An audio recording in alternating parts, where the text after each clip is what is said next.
تمہاری ہر طریقے کی. تم نے ایمان کے اندر کفر شرک ڈالا ہے.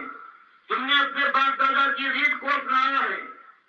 تم نے اللہ کی بات کا انکار کیا ہے. ہم تمہارے کافر ہیں تمہارے ہر طریقے کی. ہم اللہ کے دین کو، اللہ کی توحید کی بات کو ہم لائیں گے چاہے کچھ ہو جائے. تم نے بھی آنکھ میں ایک طرح سے دیکھ لیا ہے کہ اللہ نے ہم کو ثبات دیا. کبرنا بھی کم، اللہ کا معاملہ ہے، ایمان کا معاملہ ہے. اس لیے قومیت اور اسلاف اور اکابر کے اوپر جو اللہ سے ٹکرائے ہیں ہم ان کی کوئی پرواہ نہیں کرتے. ہم تمہاری ایک ایک چیز کے کافر ہیں. وہ بدا بیننا وہ بینکم العداوۃ والبغضاء ابدا حتی تؤمنوا باللہ وحدہ.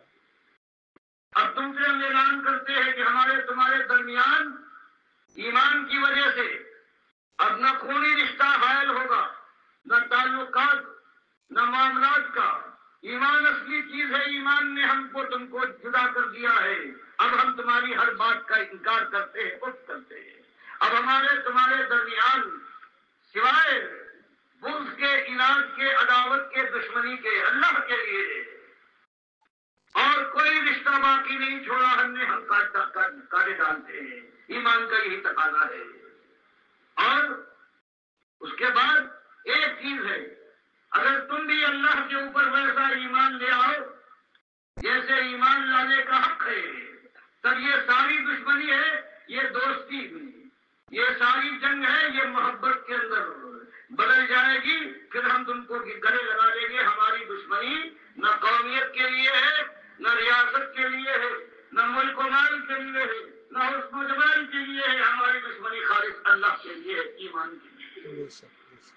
تو یہ بات یہاں بتائی جا رہی ہے کہ یہ موقع آتا ہے اور جب یہ حالات ہو جائے کہ قوم ایک طرف اہل کتاب کی طرح سے کتاب کو بھی ماننے کا اقرار کرے اور قیامت اور آخرت کو بھی مانے، رسالت کا بھی حامی بھرے، لیکن اس نے توحید کو بدل ڈالا ہو.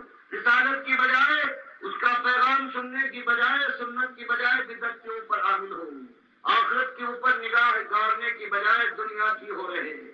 تو وہی رویہ جو مالک فرماتا ہے قد کانت لکم اسوۃ حسنۃ فی ابراہیم والذین معہ. تو وہی رویہ، وہی کڑاکے کی بات. ایمان کی آواز اٹھنا چاہیے بغیر کسی مداہنت، لین دین کے، سودا بازی کے. وہ بات اٹھے اور یہی بات اللہ کی توفیق سے ہم نے اٹھائی ہے. ایمان کی بات اٹھی ہے کہ تمہارا ایک الہ ہے، الہکم الہ واحد.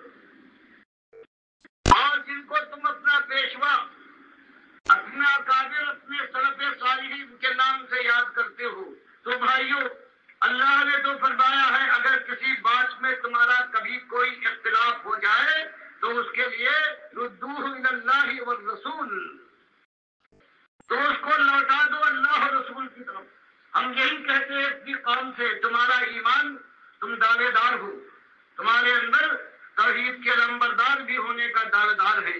ہم ان سے یہی کہتے ہیں کہ ہمارا تمہارا اختلاف ہے اور اللہ کے بندو اللہ کی طرف، اللہ کے رسول صلی اللہ علیہ وسلم کی طرف فیصلہ کروا دو.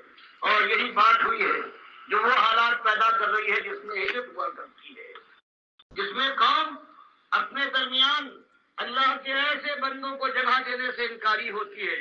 آہستہ آہستہ ہم اسی طرف بڑھ رہے ہیں اور ہماری قوم ایمان کے اقرار کے باوجود اس طرح سے ایک ایک جگہ پر، ایک ایک گھاٹ کے اوپر ہمارے خلاف جو ہم دین کو لے کر اٹھے اس کے خلاف وہ نبرد آزما ہے. اور افسوس کے ساتھ کہنا پڑتا ہے کہ اس گروہ کے اندر ہمارے مخالفین میں وہ لوگ موجود ہیں کہ جو وہ بات جو ہمیشہ وہ کہتے آئے ہیں وہی بات ہم نے اٹھائی تو اس کے بعد وہ اب اس سے پھر گئے ہیں اور ہمارے دشمن بن گئے ہیں. کبھی موقع ہو تو آج جو توحیدی کہلائے جاتے ہیں ان کی تقریریں خود پڑھیں، خود سنیں، ان کے بڑوں کی بالکل وہی بات جو ہم کہتے ہیں. یہ آواز ہے ڈاکٹر مسعد الدین عثمانی رحمۃ اللہ علیہ کی، جنہوں نے توحید کی آواز اٹھائی اس دور کے اندر. توحید خالص، ایمان خالص کے اوپر کچھ لٹریچر بھی لکھا اور یہ تقاریر ہیں. یہ جو آخر میں کہہ رہے ہیں یہ اصل میں اشاعت و توحید و سنت والوں کا تھا کہ تمہارے بڑوں نے پہلے یہ مسئلہ وفات النبی جب اٹھایا تو اس کے بعد اب کیوں خاموش ہو گئے ہو؟ تو جب ان کے اکابرین کے اوپر چوٹیں پڑی ہیں اور اس کے بعد یہ گھبرا گئے ہیں تو انہوں نے یہ بات چھوڑ دی ہے، تو وہی دعوت جو دوبارہ یعنی اسی انداز سے اٹھی ہے تو اب مخالفت پر اتر آئے ہو۔ تو بالکل یہی چیز پھر دہرائی گئی ڈاکٹر صاحب کی وفات کے بعد جماعت کے اندر۔ یہ سجدہ تعظیمی کا جب شرک لایا گیا محمد حنیف کے ذریعے تو ان کو احساس دلایا گیا کہ یہ تو ایمان اور توحید کی بنیاد کے اوپر یہ دعوت اٹھی تھی، کفر بالطاغوت کی بنیاد کے اوپر اب اس جماعت کے اندر تم نے یہ سجدہ تعظیمی کا شرک لا دیا۔ او اللہ اور اللہ کے رسول کی طرف پھیرا اس کو، تو نہ اللہ کی کتاب کی طرف آتے تھے نہ نبی علیہ السلام کی سنت کی طرف آتے تھے، بس کہتے تھے میری تفسیر پڑھو۔ جلد دوم کے اندر دعوت القرآن کے اندر انہوں نے شرک کا انجیکشن دے دیا۔ بہرحال اللہ کا لاکھ لاکھ شکر ہے، آج سے 38 سال پہلے یہ آواز میرے کانوں میں پڑی تھی اور اسی کو بالکل میں اپنی زندگی اور موت کا مسئلہ بنائے ہوئے ہوں۔ پوری طرح رگ و جان کے اندر یہ دعوت اتری ہے اور ایک لمحے کے لیے بھی اس میں کبھی کوئی شک کا معاملہ نہیں آیا ہے۔ اور بعد میں یہ اتار چڑھاؤ ہے جماعت کے اندر، یہ کچھ گروپوں میں بٹ گئے ہیں، تو ان کے سامنے بھی یہی بات ہے کہ جب میں وہی بات پیش کر رہا ہوں جو ڈاکٹر عثمانی رحمۃ اللہ علیہ کی بات ہے، وہی عقیدہ وہی نظریہ وہی انداز، تو پھر مخالفت کی کہاں گنجائش رہ جاتی ہے؟ یہ سارے بھائی ہیں، یہ سوچیں۔ اور آخر میں آ کے یہ جو دعوت اب سوشل میڈیا کے ذریعے کڑاکے کے ساتھ پوری دنیا کے اندر یہ اب دعوت سنی جا رہی ہے، پھیلائی جا رہی ہے، تو اس کی مخالفت کرنا یہ کوئی عقل مندی نہیں ہے۔ اور بہرحال جہاں جہاں تک یہ آواز پہنچے، جو ڈاکٹر عثمانی رحمۃ اللہ علیہ کے اصلی ساتھی ہیں وہ اس پلیٹ فارم کے اوپر اکٹھے ہو جائیں، ہم انشاءاللہ اسی انداز سے اس دعوت کو آگے لے کے اٹھیں، چاہے ایک ہاتھ بھی ہماری حمایت میں نہ اٹھے، چاہے ایک آواز بھی ہم آواز ہونے کے لیے تیار نہ ہو، بالکل یہی دعوت ہے، ایمان کی دعوت ہے، توحید کی دعوت ہے، رد شرک کی دعوت ہے۔ ان کے اکابرین کے عقیدوں کو بالکل تیا پانچا کیا جائے گا، پوری دنیا میں کہا جائے گا یہ ہیں وہ جنہوں نے کفر و شرک پھیلایا ہے۔ چاہے یہ محمود الحسن ہوں، کیا اس کو چاہیے تھا کہ یہ کہے کہ اللہ کے بندوں کو، مقبول بندوں کو خالص واسطہ رحمت الہی سمجھ کر اگر پکارا جائے، ان کو آواز دی جائے تو یہ بھی اللہ ہی کو پکارنا ہے؟ تو اس طریقے سے جو انہوں نے کفر و شرک پھیلایا ہے، چاہے صوفیوں نے، شاہ ولی اللہ کے پورے خاندان نے، تو آج کے یہ حنفی ہوں یا حنیفی ہوں، سارے اس اصول کے تحت اللہ کی کتاب کے نظر سے یہ کفر و شرک ان کا ثابت ہو گیا ہے اور یہ بالکل طاغوت ثابت کر دیے گئے۔ ان کی جو مانے گا، ان کے پیچھے جو چلے گا، ان کے پیچھے نمازیں پڑھے گا، اس کا اللہ کی کتاب سے کوئی تعلق نہیں ہے۔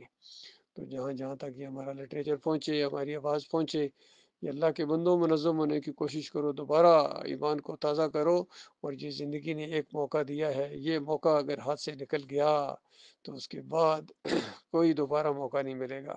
بڑے بڑے آئے ہیں اس راستے کے اندر، لیکن اس کے بعد انہوں نے کوئی نہ کوئی بہانہ بنا کے پیچھے ہٹنے کی کوشش کی ہے، یا ان کے عقیدے کے اندر خرابی آ گئی ہے۔ دو گروپ جو ہیں ان کے تو بالکل عقیدے کے اندر خرابی آ گئی، چاہے یہ رفاع عام والا یعنی محمد حنیف کا گروپ ہو یا یہ لنڈی والے ہوں، باقی جو 3 4 گروپ ہیں ان کے اندر بہرحال اس انداز سے عقیدے کی خرابی تو نہیں ہے، لیکن یہ توحید کی دعوت جب دائی اٹھا رہے ہیں تو اس کے بعد تو مخالفت کیوں کرتے ہو یا آپس میں کیوں لڑتے ہو؟ تو ان کے اوپر شیطان کا اس طریقے سے وار ہوا ہے۔ چاہے یہ توحیدی ویڈیوز کے معاملے میں جو انہوں نے اختلاف کیا ہے، یہ بھی بالکل حالانکہ ڈاکٹر عثمانی رحمۃ اللہ علیہ کی خواہش تھی کہ ہر طریقے سے یہ دعوت پھیلے، اور ان ویڈیوز کے بارے میں تو ان کا فتویٰ ہے کہ ایمان اور اسلام کے لیے اس کا استعمال کرنا بالکل جائز ہے، کسی حدیث کا انکار نہیں ہوتا ہے، یہ تصویر کے زمرے میں نہیں آتا ہے، لیکن ان لوگوں کی سمجھ میں نہیں آتی ہے، اس چیز کو آڑ بنا کے بھی انہوں نے اس دعوت کی مخالفت کرنا شروع کر دی۔ یہ بڑی بدبختی ہے۔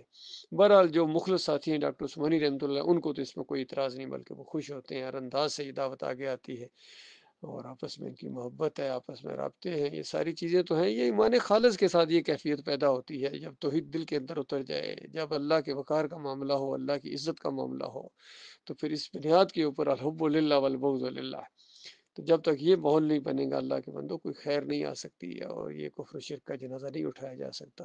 اس لیے سارے معاملات کو پیچھے کر دو، اس طرح ایمان اور ایمان خالص اور توحید کا مسئلہ، اسی کے اوپر جم جاؤ اللہ کے بندوں، دیکھنا انشاءاللہ جینے کا بھی مزہ آئے گا اور اس راستے میں شہادت مل جائے۔